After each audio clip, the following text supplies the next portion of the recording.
नमस्कार, आप देख रहे हैं खबर 100 में हूं आपके साथ राहुल मौर्य। आइए रुख करते हैं इस वक्त की बड़ी खबरों पर, लेकिन उससे पहले एक नजर हेडलाइंस की ओर।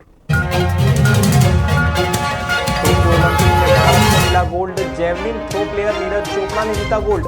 मध्य प्रदेश के सीएम शिवराज सिंह चौहान ने दी शुभकामनाएं।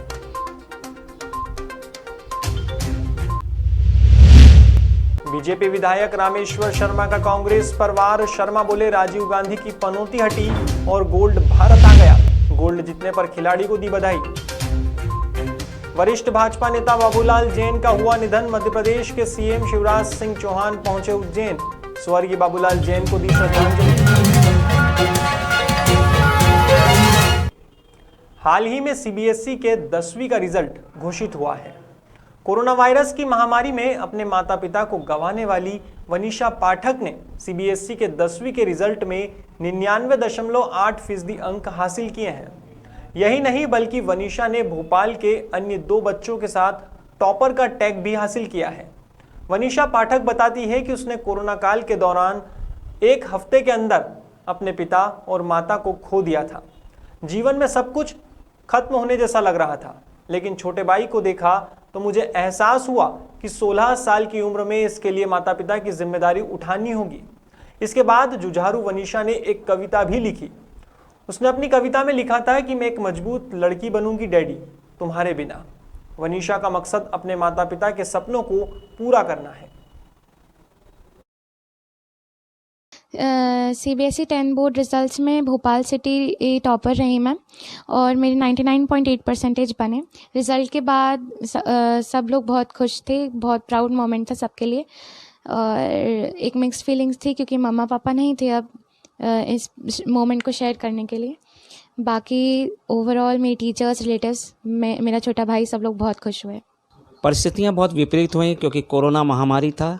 सेकेंड वेव में मेरी छोटी बहन और मेरे बहनोई दोनों 10 दिन के अंतराल में हमारे बीच नहीं रहे और वह एक कठिन परिस्थितियां थी, कठिन समय था, हमारे लिए था। लेकिन सबसे ज़्यादा विकट परिस्थिति बच्चों के सामने थी।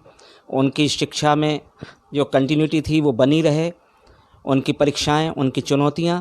और उसके बाद आज उस विपरीत परिस्थिति के बाद जब सीबीएसई 10th बोर्ड में वनीशा पाठक 99.8% लेकर भोपाल शहर में टॉपर रहीं, तो फिर वह एक ऐसी ईश्वर की कृपा है कि जिसमें उसने विकट परिस्थितियां दुख की तो दी, अपार दुख की परिस्थितियां दी, लेकिन एक ऐसा मोमेंट दे दिया लाइफ के अंदर उसके, जिसमें सभी की तरफ से जो उसको प्रोत्साहन मिला है, मोटिवेशनल जो एक्टिविटीज़ हो रही हैं, उसके कारण वनीशा अपनी ज़िंदगी में अपने लक्ष्य की प्राप्ति में सफल हो सकेगी। हाल ही में टोक्यो ओलंपिक में javelin throw player Neeraj Chopra ने गोल्ड मेडल जीतकर भारत का नाम रोशन किया है। इस खुशी के मौके पर मध्य प्रदेश के मुख्यमंत्री शिवराज सिंह चौहान ने javelin throw player Neeraj Chopra को शुभकामनाएं दी है। साथ ही मुख्यमंत्री ने ओलंपिक में भारतीय महिला हॉकी टीम की प्रत्येक खिलाड़ी को 31 लाख रुपए देने की घोषणा भी की है। सीएम शिवराज की माने तो भारतीय महिला हॉकी टीम ने खेल भले ही हारा हो, लेकिन दिल जरूर जीता है। नीरज ने इतिहास रच दिया। 13 साल के बाद गोल्ड मेडल ओलंपिक में भारतीय खिलाड़ी लेके आए। नीरज की जिद, जुनून और जज्बे को मैं प्रणाम करता हूं। सारा देश गौरवान्वित है। देश का मान सम्मान और शान नीरज ने बढ़ाई है। नीरज बहुत बहुत बधाई। टोक्यो ओलंपिक में भारत के नीरज चोपड़ा के गोल्ड मेडल जीतने पर बीजेपी विधायक ने बड़ा बयान दे डाला है। बीजेपी विधायक रामेश्वर शर्मा ने कहा कि प्रधानमंत्री मोदी ने खेल रत्न अवार्ड मेजर ध्यानचंद के नाम पर किया, जिससे खिलाड़ियों का मनोबल बढ़ा। वहीं शर्मा ने नाम लिए बगैर ही कह दिया कि खेल रत्न से राजीव गांधी की पनौती हटी और गोल्ड मेडल भारत आ गया। इसको लेकर बीजेपी विधायक ने ट्वीट भी किया है।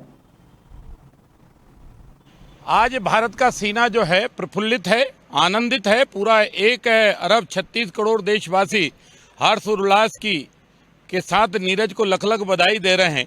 नीरज ने हर आंख में विजय का नीर ला दिया है। बहुत दिन बाद हम लोग जीते हैं, बल्कि भारत के मन में ये धुंध पलता था जब भी हम ओलंपिक की तरफ जाते थे तो धुंध थे, हम जीतेंगे, गोल्ड मेडल लाएंगे कि नहीं लाएंगे, सिल्वर लाएंगे, कांस लाएंगे, क्या लाएंगे, इस पर रहता था। लेकिन धुंध कहाँ तक पाला जाए और युद्ध कहाँ तक टाला जाए, तू भी है राणा का वंशज, फेंक जहाँ तक भाला जाए। उसने भाला फेंक कर दुनिया को बता दिया कि भारत के शौर्य में अभी वो दम है कि हम जो चाहेंगे वो जंग जीत जाएंगे। उज्जैन में प्रदेश के पूर्व मंत्री और वरिष्ठ भाजपा नेता बाबूलाल जैन का 7 अगस्त को निधन हो गया। स्वर्गीय बाबूलाल जैन को श्रद्धांजलि देने के लिए प्रदेश के मुख्यमंत्री उज्जैन पहुंचे। मुख्यमंत्री शिवराज सिंह चौहान ने बाबूलाल जैन के दशहरा मैदान स्थित आवास पर पहुंचकर स्वर्गीय बाबूलाल जैन के पार्थिव शरीर पर पुष्प चक्र अर्पित कर श्रद्धांजलि अर्पित की। इस अवसर पर प्रभारी मंत्री जगदीश देवड़ा, सांसद अनिल फिरोजिया सहित अन्य नेता और परिजन मौजूद थे। स्वर्गीय श्री बाबूलाल जी जैन कुशल संगठक थे, राष्ट्रवादी चिंतक थे, समाज सेवी थे, लोकप्रिय नेता थे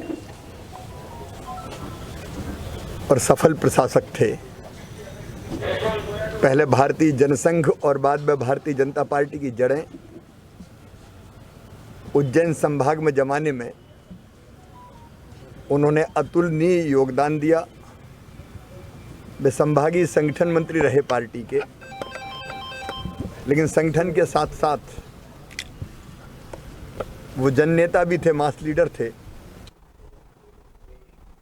शनिवार को मध्य प्रदेश विद्युत अधिकारी कर्मचारी संयुक्त मोर्चा के आह्वान पर निजीकरण के विरोध में प्रदेश व्यापी कार्य बहिष्कार आंदोलन किया गया।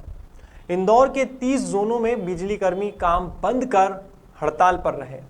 हड़ताल के चलते शहर में 3000 शिकायतों का निराकरण नहीं हो सका और 3000 घरों में अंधेरा छाया रहा। लोग बिजली दफ्तरों में फोन लगाते रहे और परेशान होते रहे। वहीं बिजली बिल का भुगतान करने पहुंचे लोगों को भी परेशानी का सामना करना पड़ा। इन सभी के बीच कांग्रेस ने भी बिजली कर्मचारियों की इस हड़ताल का समर्थन किया है। कांग्रेस नेता सोहराब पटेल ने बताया कि बिजली कर्मियों की मांग जायज है। उन्होंने बताया कि अगर विद्युत क्षेत्र का निजीकरण होता है तो कई बिजली कर्मी बेरोजगार हो जाएंगे, साथ ही आम जनता पर भारी भरकम बिलों का बोझ भी बढ़ेगा। इसलिए सरकार को बिजली कर्मियों की मांगों को गंभीरता से लेना चाहिए। जिस तरीके से कमलनाथ जी की सरकार में 100 रुपए में 100 यूनिट में 100 रुपए बिजली का बिल आ रहा था, आज भारतीय जनता पार्टी के समय में वही बिल 100 रुपए वाला आज 10 से 20 हजार रुपए का आ रहा है। ये भारतीय जनता पार्टी की दोहरी नीति है। जिस तरीके से आज कर्मचारी जो एमपीपी के कर्मचारी है, आज से उन लोगों ने भी एमपीपी में ताले लगा दिए, हड़ताल पर है, वो भी जनता के साथ खड़े हैं, क्योंकि आए दिन हर विभाग का निजीकरण होने वाला है। निजीकरण करने में लोगों को आज जिस तरीके से लॉकडाउन को लेकर जिस तरीके से लोगों में विचारों में काम धंधे की कमी थी और आम गरीबों को जो जिस तरीके से बिजली के बिल आ रहे हैं, सभी लोग उससे त्रस्त हैं। फिलहाल खबरों में बस इतना ही। देश और दुनिया की तमाम खबरों के लिए देखते रहिए खबर 100, जनता की बुलंद आवाज।